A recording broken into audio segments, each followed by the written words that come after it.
Hello friends. तो कैसे हैं आप सब? आई होप आप सब अच्छे होंगे। स्वागत है आप सभी का आपके अपने चैनल जुनून पढ़ाई का में।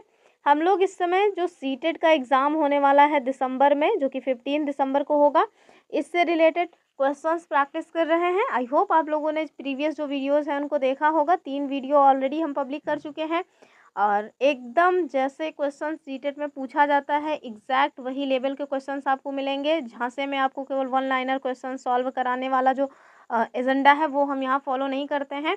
तो चलिए आज की जो क्लास है उसको स्टार्ट करते हैं। और इससे पहले आगे बढ़ें, अगर आपको लोग पहली बार हमारे चैनल पे आए हैं तो हमारे चैनल को सब्सक्राइब ज़रूर कर लें और वीडियो को लाइक भी कर दें और कम से कम 1-2 ग्रुप्स में शेयर ज़रूर करें जहाँ पे इसकी आवश्यकता हो, यानी कि जो लोग सीटेट का एग्ज़ाम देने वाले हों उनके लिए। और चलिए देखते हैं आज का अपना पहला क्वेश्चन। और जो हमारा पहला क्वेश्चन है वो देखिए किससे संबंधित है।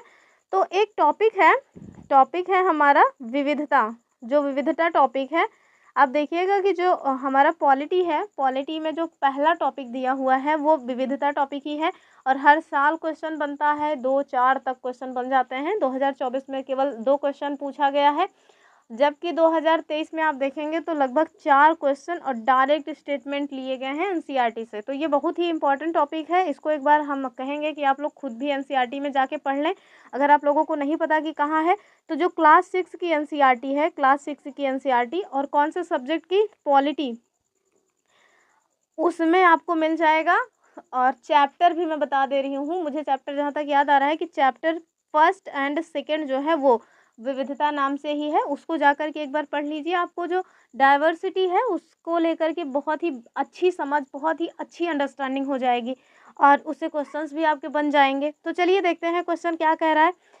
कह रहा है कि भारत का जो है वो विविधताओं का देश है, ये किस विकल्प से सिद्ध होता है। आपके पास 4 ऑप्शन है। एज ऑलवेज, भारत के लोग विभिन्न भाषा बोलते हैं, सभी राज्यों का अलग अलग विशिष्ट पकवान है, सभी भिन्न भिन्न धर्मों का पालन करते हैं और विभिन्न त्यौहार मनाते हैं और सभी कथन सत्य हैं। आप ध्यान रखिएगा, सारे के सारे स्टेटमेंट मैंने एनसीईआरटी से ही उठाए हैं। ये क्वेश्चन मैंने खुद बनाया है, मैंने कहीं से इसको कॉपी नहीं किया है। तो इसका जो राइट आंसर होगा वो क्या होगा, वो हो जाएगा अपना ऑप्शन डी, यानी कि जो सारे स्टेटमेंट है वो सही है। विविधता भारत देश में है, इस बात का जो है आप प्रमाण कहाँ से पा सकते हैं, क्योंकि आप देखेंगे कि हमारे भारत देश में लोग अलग अलग जगहों पे अलग। जो हमारा नेक्स्ट क्वेश्चन है, कह रहा है कि ऊंचे पहाड़ों वाला रेगिस्तान जो है इलाका कौन सा है। तो ये बाला नहीं है, दरअसल ये वाला लिखा हुआ है कि ऊंचे पहाड़ों वाला जो रेगिस्तानी इलाका है, आपको उसकी पहचान करनी है। उत्तराखंड, हिमाचल प्रदेश, ये हिमाचल प्रदेश और लद्दाख या फिर पंजाब। तो इसका राइट आंसर क्या होगा, ये हो जाएगा अपना ऑप्शन सी, यानी कि लद्दाख। जो लद्दाख है वो रेगिस्तानी इलाका है और ऊंचे पहाड़ों पर भी है। आप देखेंगे कि अपने जो भारत देश है, भारत देश का सबसे जो नदर्न हिस्सा है वो लद्दाख ही है। पहले ये जो है जम्मू कश्मीर का हिस्सा हुआ करता था, लेकिन 2019 में जम्मू कश्मीर का जो पुनर्गठन हुआ उसके बाद से अभी वर्तमान में लद्दाख और जम्मू कश्मीर दोनों ही अलग अलग केंद्र शासित प्रदेश हो गए हैं। एक पॉइंट याद रखिएगा, जैसे आप लोगों ने पहले खूब पढ़ा होगा कि जो अफगानिस्तान है उसकी सीमा जम्मू कश्मीर से लगती थी। अब वो पॉइंट चेंज हो गया है। अब जो है जो मतलब कि बहुत ही छोटी सी सीमा लगती है, लेकिन जो सीमा लगती भी है वो अब जम्मू कश्मीर से नहीं लगती है, लद्दाख से लगती है। तो ये थोड़ा सा अभी चेंज हुआ है, इसको याद रखिएगा। चलिए देखते हैं अगला क्वेश्चन। और जो हमारा अगला क्वेश्चन है वो उसका पढ़िए, देखिए वो पहले डैश दिया हुआ है, आपको यहीं पे भरना है ऑप्शन में से। कह रहे हैं कि भारत के दक्षिण पश्चिम कोने में बसा हुआ राज्य है, यह एक तरफ समुद्र से घिरा है और दूसरी तरफ पहाड़ियों में, जिस पर विविध मसाले, इलायची आदि उगाए जाते हैं। तो इसका राइट आंसर क्या होगा, आपको इसी जो दिए हुए हैं ऑप्शन यहीं से देखना है। केरल, तमिलनाडु, गोवा एंड महाराष्ट्र। तो राइट आंसर हो जाएगा इसका केरला। और ये क्वेश्चन भी मैंने डायरेक्ट एनसीईआरटी से ही उठाया हुआ है, वही 6 क्लास की एनसीईआरटी। आप सबको पता होगा कि सीटेट जो है वो एकदम फिक्स जो है उसका एकदम फिक्स है कि जो उसने सिलेबस दिया हुआ है उसी से क्वेश्चन पूछेगा। और सिलेबस में जो भी मेंशन किया हुआ है टॉपिक, वो सब आपको कहाँ मिल जाएंगे, एनसीईआरटी। और ज़्यादातर टॉपिक्स आपको 6 to 8th क्लास की जो एनसीईआरटी है उसी में मिल जाएंगे। तो उन्हें आप, मैं फिर से एक बार कह रही हूँ कि आप खुद से सारे के सारे टॉपिक्स एक बार सिलेबस उठाइए, जितने टॉपिक्स दिए हुए हैं उन टॉपिक्स को आप जा करके एनसीईआरटी में पढ़ लीजिए। आपको किसी भी टीचर की वीडियो देखने की ज़रूरत नहीं पड़ेगी, इतना अच्छे से सब कुछ समझाया गया है। आप उसको खुद से पढ़िए और उसके बाद क्वेश्चन सॉल्व करिए, इतने में ही आप अच्छे से अच्छा मार्क्स गेन करेंगे एसएसटी में। तो इसका राइट आंसर क्या होगा? इसका राइट आंसर होगा केरला। आप सभी ने दक्षिण भारत का जो मैप है वो देखा होगा, यहाँ पे आपको केरला की लोकेशन मिलती है। और ये देखिए, अगर आप इसको 4 दिशाओं में ऐसे डिवाइड करेंगे तो ये जो हमारा ईस्ट है ये आपको पता ही होगा, वेस्ट ये नॉर्थ है एंड ये साउथ। तो देखिए जो है हमारा वेस्ट एंड साउथ, तो दक्षिण पश्चिम का जो एरिया है वहीं पे आपको कौन दिख रहा है? केरला दिख रहा है। और ये मसालों के लिए बहुत ज़्यादा फेमस है, इसको याद रखिएगा। काजू वगैरह के लिए भी ये मतलब बहुत ही ठीक ठाक यहाँ पे उत्पादन होता है। आगे देखते हैं अगला क्वेश्चन। जो हमारा अगला क्वेश्चन है बहुत ही इंपॉर्टेंट क्वेश्चन है। यहीं से दो मतलब कि ये जो चैप्टर है इसमें 2 कथन दिए हुए हैं। दोनों कथनों में एक कथन इसी साल 2024 में पूछ लिया गया था और मैंने करवाया था अपने वीडियो में। अब देखिए, कह रहे हैं कि किसने अपनी पुस्तक भारत की खोज में लिखा है कि भारतीय एकता कोई बाहर से थोपी हुई चीज़ नहीं है बल्कि ये बहुत ही गहरी है। आपके पास 4 ऑप्शन है, रविन्द्रनाथ टैगोर, जवाहरलाल नेहरू, भगत सिंह एंड स्वामी श्रद्धानंद। तो अगर आप लोगों को ये पता होगा कि जो भारत की खोज है वो पुस्तक किसकी है तो फिर आपको और कुछ जानने की ज़रूरत ही नहीं है। लेकिन अगर फिर भी नहीं पता है तो हम आपको बताते चल रहे हैं कि जो भारत की खोज है जिसको हम कहते हैं discovery of India, discovery of India, ये किसकी पुस्तक है? तो ये पुस्तक है जवाहरलाल नेहरू जी की। और इसी पुस्तक में जवाहरलाल नेहरू जी ने हमारे भारत देश की विविधता को बताया है कि जो भारतीय एकता है या जो भारत की विविधता है वो कोई बाहर से थोपी हुई चीज़ नहीं है। हमारे यहाँ जो विविधता में एकता है उसी के बारे में एग्जैक्टली इन्होंने कहा है कि ये लोगों के अंदर बहुत गहराई में बसी हुई है, किसी भी तरह से इसको बाहर से थोपा नहीं गया है।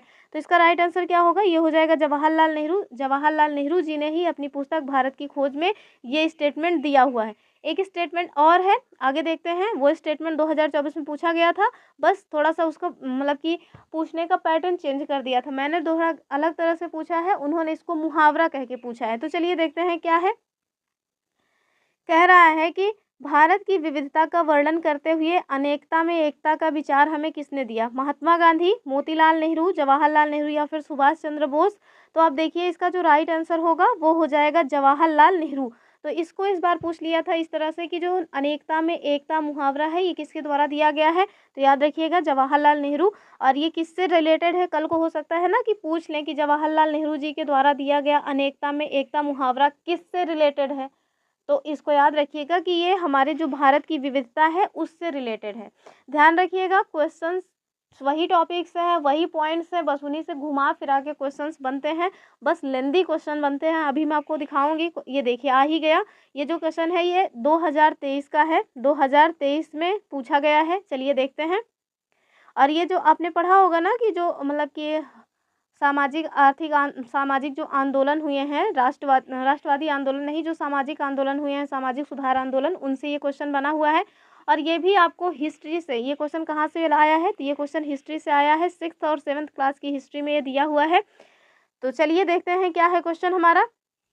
जो हमारा क्वेश्चन है कह रहा है कि निम्न जातियों की दुर्दशा पर ज्योतिबा राव फुले ने 1873 में एक पुस्तक लिखी थी और उस पुस्तक का जो नाम है, आप उसे, मैं ही बता दे रही हूँ, आप क्यों बताएंगे, गुलामगिरी उसका नाम है, गुलामगिरी उस पुस्तक का नाम है। और उसी के बारे में पूछ रहे हैं कि जो उसमें बताया गया है वो किसको समर्पित है। 4 ऑप्शन है, भारत के उपनिवेशवाद विरोधी आंदोलन के राष्ट्रवादियों को, दूसरा कह रहे हैं कि भक्ति गायकों को, तीसरा कह रहे हैं अमेरिका में जो गृह युद्ध हो रहा था उसमें दास प्रथा का विरोध करने वाले कार्यकर्ताओं को, और चौथा है कि ब्रह्म समाज सुधारों को।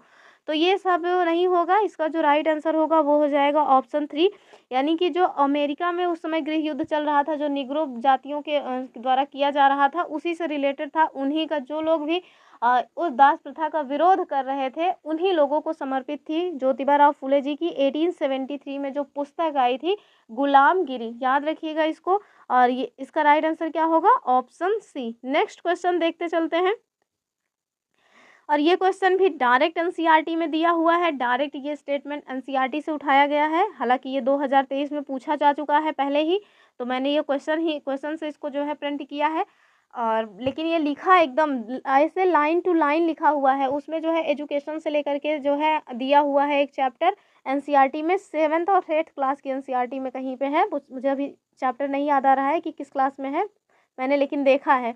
तो हम देखते हैं निम्नलिखित में से किसने कुरान की आयतों की पुनर्व्याख्या करके कहा कि महिलाओं को भी शिक्षा का अधिकार मिलना चाहिए? 4 ऑप्शन है, बेगम अनीस किदवई, मुमताज़ अली या फिर हजारा बीबी इस्माइल या बेगम रुकैया हुसैन सखावत। तो ये देखिए, जो बेगम रुकैया हुसैन सखावत हैं, इनके द्वारा तो मतलब कि महिलाओं को, यानी कि जो मुस्लिम महिलाएं हैं, इनको पढ़ने के लिए विद्यालय वगैरह खोलने के लिए इनको जाना जाता है। इन्होंने विद्यालय खोले थे। लेकिन जो ये स्टेटमेंट दिया गया है कि लोग ऐसा कहते हैं ना कि जो कुरान है, कुरान शरीफ में महिलाओं को पढ़ने के लिए जो है छूट नहीं दी गई है, तो उसी का जो है इन्होंने पुनर्व्याख्या किया। किन्होंने? तो जिनका नाम है मुमताज़ अली। और इन्होंने कहा कि जो है जो मतलब कुरान की आयतें हैं, उसमें साफ साफ ये निर्देश दिया गया है कि जो फीमेल्स हैं उन्हें भी पढ़ने लिखने का अधिकार है। तो इसका राइट आंसर क्या होगा? राइट आंसर हो जाएगा इसका ऑप्शन बी, यानी कि जो मुमताज़ अली थे, इनके द्वारा ये किया गया था महिलाओं की शिक्षा के अधिकार को लेकर के कुरान की आयतों की पुनर्व्याख्या। नेक्स्ट क्वेश्चन देखेंगे अपना। और ये क्वेश्चन आप देख लीजिए कि जो भी टीचर्स पढ़ाते हैं ना, फिर वो कहे कितना भी बड़ा जो है प्लेटफॉर्म क्यों ना हो, जल्दी इस तरह के क्वेश्चंस नहीं करवाते हैं। और ना करवाने के पीछे का कारण भी है कि बच्चे इन सब क्वेश्चंस को देखते भी नहीं हैं। उनको जानना होता है कि अकबर के पापा का क्या नाम था, जहांगीर के मौसा का क्या नाम था। और वो क्वेश्चन आपको यहाँ तो कम से कम देखने को नहीं मिलेगा कि आप सीटेट में वो सारे क्वेश्चंस पढ़ ले जाएं, क्योंकि एनसीईआरटी में ही वो सब चीज़ें नहीं दी हुई है ना। एकदम फैक्चुअल चीज़ें आप एनसीईआरटी में खोजते रहिए, नहीं मिलेगा। और सीटेट एनसीईआरटी के बाहर क्वेश्चन पूछेगा नहीं। तो फिर आप लोगों की मर्जी है, चाहे आप लोग वन लाइनर जो क्वेश्चंस हैं उन्हें रट्टा मारते रहें, या फिर जो है और हर बार सीटेट में फेल होते रहें, या फिर आराम से इत्मीनान से एक बार एनसीईआरटी को पढ़ लें अच्छे से और क्वेश्चंस प्रैक्टिस कर लें लेंदी से, और जाके वहाँ पे दे आएँ। चलिए देखते हैं नेक्स्ट क्वेश्चन। चूँकि 60 क्वेश्चंस पूछे जाते हैं बाबू, तो समझ सकते हैं आप, मात्र 60 क्वेश्चन अगर आप यहीं से कर ले जाएं तो केवल 30 क्वेश्चन और करने की ज़रूरत होगी। अब इतना तो नहीं है कि कुछ भी नहीं आता होगा, हिंदी में 2 क्वेश्चन नहीं कर पाएंगे, 5 क्वेश्चन नहीं कर पाएंगे, कुछ तो कर ही लेंगे ना। हिंदी हमारी आखिरकार जो मातृभाषा है, अब हम सब लोगों की नहीं होगी, क्योंकि सीटेट जो है पूरे देश से लोग देते हैं, तो सबकी नहीं होगी, लेकिन जो लोग यूपी वगैरह के हैं उनकी तो है ही। तो कम से कम कुछ तो कर ही लेंगे। और सपोज दैट जो लोगों की हिंदी में कोई इंटरेस्ट नहीं है, वो लोग अंग्रेजी कर लेंगे, हिंदी छोड़ देंगे। तो लैंग्वेज में कुछ ना कुछ तो आप लोग कर ही जाएंगे। तो ये जो स्टैटिक पोर्शन है, इस पर बहुत अच्छे से पकड़ बनाइए। अगला क्वेश्चन देखते हैं। जो हमारा अगला क्वेश्चन है, कह रहा है कि खुदा की रचना के खाते में उसका ब्यौरा चूंकि मर्दों की सूची में नहीं आता, इसलिए इतनी शानदार खूबियों से भी उसे आखिर हासिल क्या हुआ। और ये स्टेटमेंट आपको बताना है कि 13वीं शताब्दी में ये स्टेटमेंट लिखा गया था और किसके लिए लिखा गया था। ध्यान रखिएगा, पूछा जा रहा है ये स्टेटमेंट किसको समर्पित है, ये मत सोच लीजिएगा किसके द्वारा लिखा गया है। तो ये क्वेश्चन हर बार पूछा जाता है। रजिया सुल्तान से क्वेश्चन लगभग वो घूम फिर के इस टाइप के क्वेश्चंस पूछ ही लेते हैं। ऑप्शन दिया हुआ है दिद्दा, रजिया, गौतमी एंड रुद्रमा देवी। तो आप देखिए कि राइट आंसर इसका होगा रजिया सुल्तान, रजिया सुल्तान। और इनका जो टाइम पीरियड रहा है वो 1236 से 1240 तक रहा है। ये इल्तुतमिश की पुत्री थी। दिल्ली सल्तनत में आप देखेंगे कि पहली महिला शासिका के रूप में इनको जाना जाता है, पहली महिला शासिका के रूप में जाना जाता है रजिया सुल्तान को। और ये जो मतलब की बातें की गई है कि कुल मिला के ये यही कह रहे हैं कि जो रजिया सुल्तान है उनके अंदर शासक बनने के सारी क्वालिटीज़ थी। एक शासक के अंदर जो कुछ भी क्वालिटीज़ होनी चाहिए थी वो सारी क्वालिटीज़ उनके अंदर थी। लेकिन एकमात्र कमी, जिसे उस टाइम पे लोग कमी मानते थे, आज भी जो हमारा पितृसत्तात्मक समाज है वो कमी ही मानता है कि लड़की होना अपने आप में एक कमी है। जबकि हमें इस सोच को बदलना है, ये हमें खुद ही करना होगा। अपने आप को साबित आप खुद ही करिए, बाहर वाले या जो है कोई और आपको साबित करके कुछ नहीं कर पाएगा। सोच तभी बदलती है जब आप खुद कुछ करके दिखाएंगे लोगों को, तभी लोगों की जो सोच है वो आपके प्रति बदलेगी। तो आप देखिए कि इनके बारे में ये कहा जाता है कि इनके अंदर बहुत सारी क्वालिटीज़ थी। एक बेहतरीन शासक बनने की जो भी क्वालिटीज़ थी वो इनके अंदर थी। लेकिन एकमात्र कमी, और वो क्या कमी थी, वो कमी ये थी कि ये पुरुष नहीं थी, स्त्री थी। इस वजह से इन्हें कुछ भी हासिल नहीं हुआ। और एक बार इसमें क्वेश्चन 2020 में बना था कि जो है मतलब बना तो रजिया से ही था, और उसमें लिखा हुआ था कि रजिया सुल्तान ने पुरुषों की तरह जो है अपने आप को पेश किया और लोगों में पुरुषों की तरह होने का या पुरुष होने का भ्रम फैलाया। तो ये बात ना रजिया सुल्तान के लिए नहीं सही है। ये बात जो है कि पुरुष होने का भ्रम फैलाया, ये काकतीय राजवंश जो था, काकतीय राजवंश, उनकी शासिका थी रानी रुद्रमा देवी। इनके बारे में ये बात सही है। इन्होंने जो है अपने टाइम पीरियड में अपने आप को एक लड़के के जैसे यानी कि राजकुमार के जैसे रिप्रेजेंट किया और लोगों के मन में ये भ्रम फैलाया कि ये रुद्रदेव सिंह है। प्रताप रुद्रदेव प्रताप ऐसे कुछ नाम था इनका, मतलब राजा रुद्रदेव सिंह ऐसे कुछ नाम था। तो इन्होंने अपने आप को पुरुष के रूप में रिप्रेजेंट किया, जबकि जो रजिया सुल्तान है उन्होंने अपने आप को पुरुष के रूप में रिप्रेजेंट नहीं किया, बस इन्होंने पुरुषों के कपड़े पहनने स्टार्ट कर दिए थे। और कहाँ जाने के लिए, तो जो सभा वगैरह होती थी, जो राजकाज के मामले थे, उसको देखने के लिए इन्होंने पुरुषों के जैसे कपड़े पहनने स्टार्ट कर दिए थे। और यही सारी चीज़ें थी जो उस समय जो चालीसा दल जिसको जो है इनके पिता इल्तुतमिश ने स्थापित किया था, उन लोगों को पसंद नहीं आया। और यही सारी चीज़ें रहीं जो रजिया सुल्तान को एक दिन फिर शासन से तो हाथ धोना ही पड़ता है, इवन अपने जीवन से भी हाथ धोना पड़ता है, क्योंकि जो चालीसा दल रहता है वो हाथ पैर धो करके इनके पीछे पड़ा रहता है। जो आप रानी दिद्दा को देख रही हैं, तो दिद्दा कौन है आपको पता होना चाहिए। कश्मीर की शासिका रही हैं, बड़ी बहन के नाम से इन्हें जाना जाता है। कश्मीर की रही हैं, बड़ी बहन के नाम से जाना जाता है। और गौतमी जो है, ये आप लोग मुझे कमेंट करके बताइएगा, ये भी एक फेमस नेम है। इवन किससे जुड़ा हुआ है, तो बौद्ध धर्म से जुड़ा हुआ है। आप मुझे बताइएगा कौन है ये गौतमी। चलिए नेक्स्ट क्वेश्चन देखते हैं अपना। तो हमारा जो नेक्स्ट क्वेश्चन है वो क्या कह रहा है कि निम्नलिखित में से कौन सा महाजनपदों के नियमित रूप से कर वसूलने के संदर्भ में सही नहीं है। ध्यान रखिएगा, नहीं है पूछ रहा है। पहला स्टेटमेंट है कि आखेटकों तथा संग्राहकों को भी जंगल से प्राप्त वस्तुओं से में जो है कर देना पड़ता था राजा को। सही बात है एकदम, तो इन्हें देना ही पड़ता था। दूसरा देखिए, कह रहे हैं कि व्यापार में खरीदी व बेची जाने वाली जो वस्तुएं थी उन पर भी टैक्स लगाया जाता था, तो ये भी सही है। कह रहे हैं कि ज़्यादातर जो फसलें थी उन पर कर जो है लगता था। उपज का कौन सा हिस्सा, तो उपज का जो है आधा, यानी कि अगर आपने 100 किलो अनाज उपजाया है तो 50 किलो आपको देना पड़ेगा टैक्स के रूप में।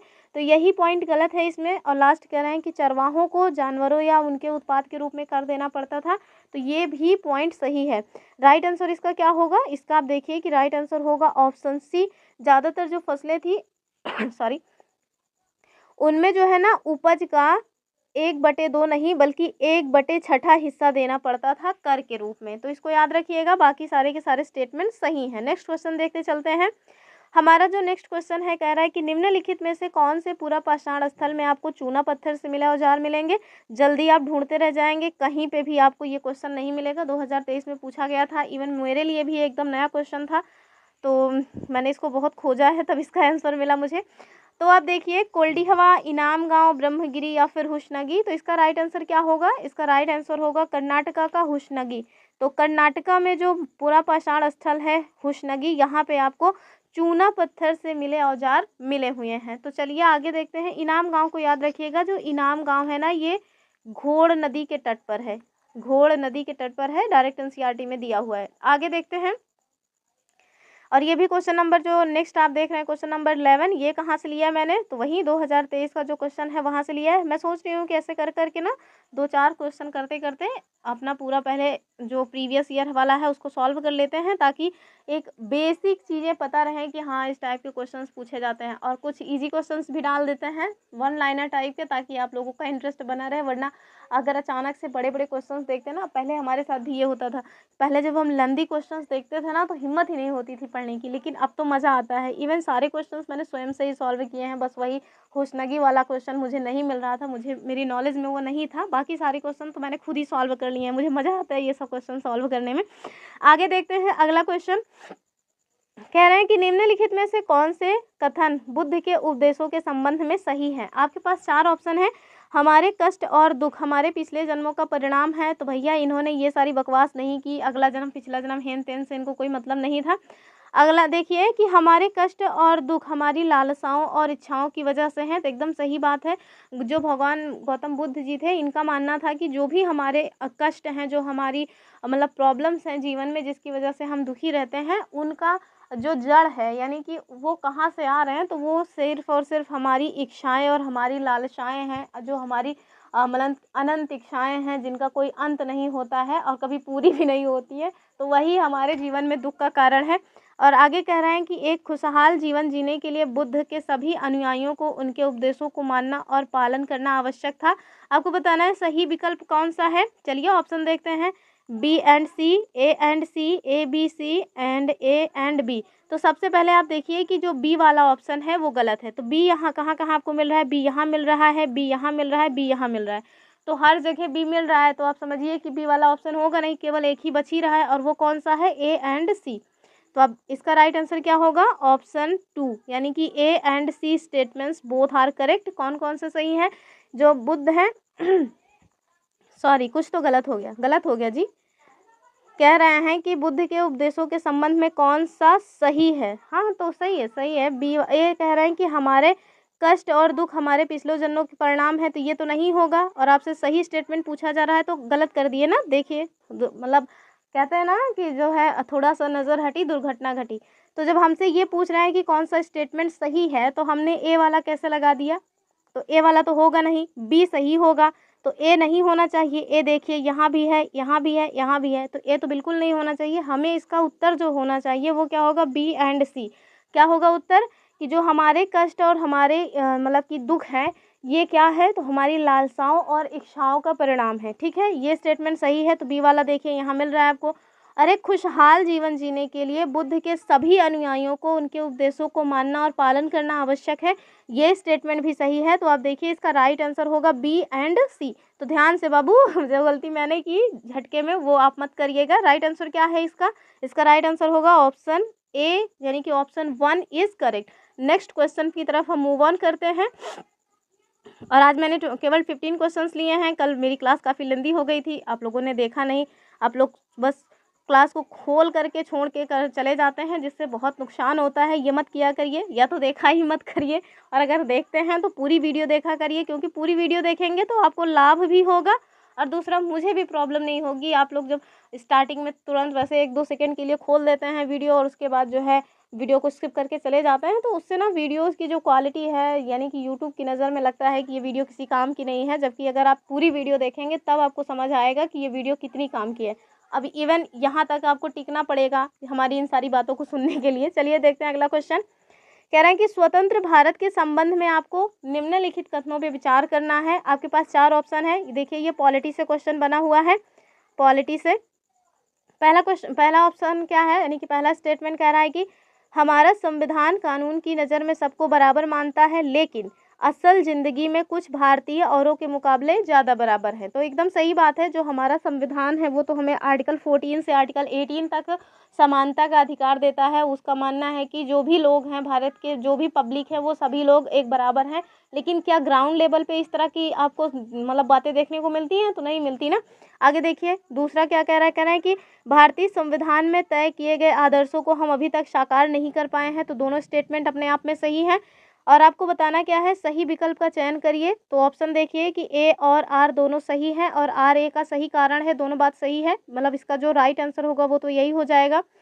फिर आगे पढ़ने की क्या ज़रूरत है, टाइम लॉस करना। तो इसका राइट आंसर क्या होगा, इसका राइट आंसर होगा कि ए और आर दोनों कथन सत्य हैं, और जो आर है वो सही मतलब की व्याख्या भी कर रहा है। भारतीय संविधान में जो भी आदर्श तय किए गए थे उन्हें हम आज तक स्वीकार नहीं कर पाए हैं। यही कारण है कि जो हमारा संविधान है वो यद्यपि हमें कानून की नज़र में सबको बराबर मानता है, लेकिन असल ज़िंदगी में कुछ भारतीय औरों के मुकाबले ज़्यादा कारगर है। या नेक्स्ट क्वेश्चन देखते हैं अपना, क्वेश्चन नंबर 13। और जो हमारा क्वेश्चन नंबर 13 है वो क्या कह रहा है, तो आप देखिए ये खिलाफत आंदोलन से रिलेटेड क्वेश्चन है, और नीचे 2 कथन दिए हुए हैं, कथन ए एंड बी। कह रहे हैं कि आपको बताना है कौन सा कथन सही है। चलिए देखते हैं कथन क्या है। पहला कथन है कि 1920 में अंग्रेज़ों ने तुर्की के सुल्तान यानी जो खलीफा थे इन पे बहुत सख्त संधि थोप दी। और दूसरा कह रहे हैं कि भारतीय मुसलमान चाहते थे जो पुराना ऑटोमन साम्राज्य है इसमें स्थित जो भी पवित्र मुस्लिम स्थान है इन पे खलीफा का नियंत्रण नहीं होना चाहिए था। तो बहुत ध्यान से ये स्टेटमेंट पढ़िएगा, क्योंकि ये स्टेटमेंट गलत है। और आपसे पूछ रहे हैं कि कौन सा सही है, तो इसमें आप देखिए ऑप्शन में ए है कि पहला ऑप्शन है ए सही है बी गलत है, तो बस यही सही भी है, ए सही है बी गलत है, और ये सब पढ़ने की ज़रूरत नहीं है आपको। तो चलिए देखते हैं ये क्या है। तो आपने पढ़ा होगा जो हमारा आधुनिक इतिहास है उसमें खिलाफत आंदोलन के बारे में सुना होगा। खिलाफत आंदोलन 1919 में स्टार्ट हुआ था। ये जो है भारतीय मुस्लिम एकता पे भी थोड़ा बल दिया था। दैट मीन्स जो मतलब गांधी जी थे उन्होंने भी इसको सपोर्ट किया था।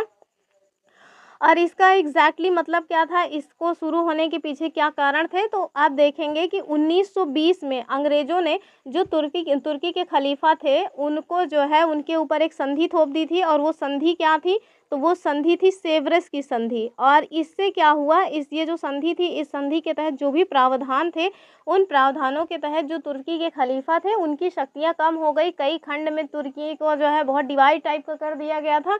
तो ये सारी प्रॉब्लम्स हुई थी। और साथ में जो ऑटोमन साम्राज्य में जो भी पवित्र स्थल वगैरह थे, उन पे जो है जो भारतीय मुसलमान थे वो चाहते थे कि उस पे जो नियंत्रण है वो तुर्की के खलीफा का ही रहना चाहिए।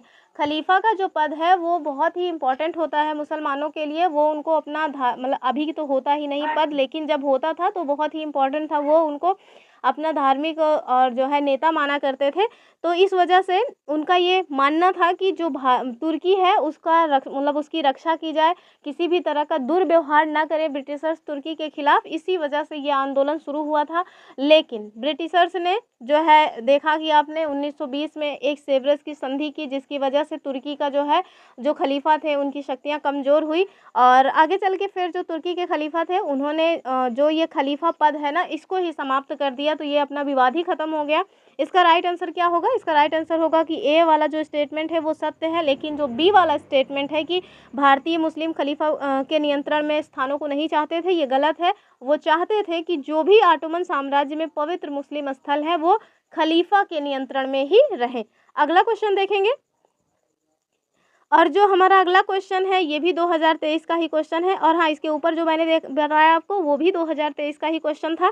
कह रहे हैं कि स्वतंत्र भारत के संबंध में आपको निम्नलिखित जो स्टेटमेंट है उन पे विचार करना है। और आप देखेंगे अगर संविधान आ गया है इसका मतलब है कि ये पॉलिटी से क्वेश्चन बना हुआ है।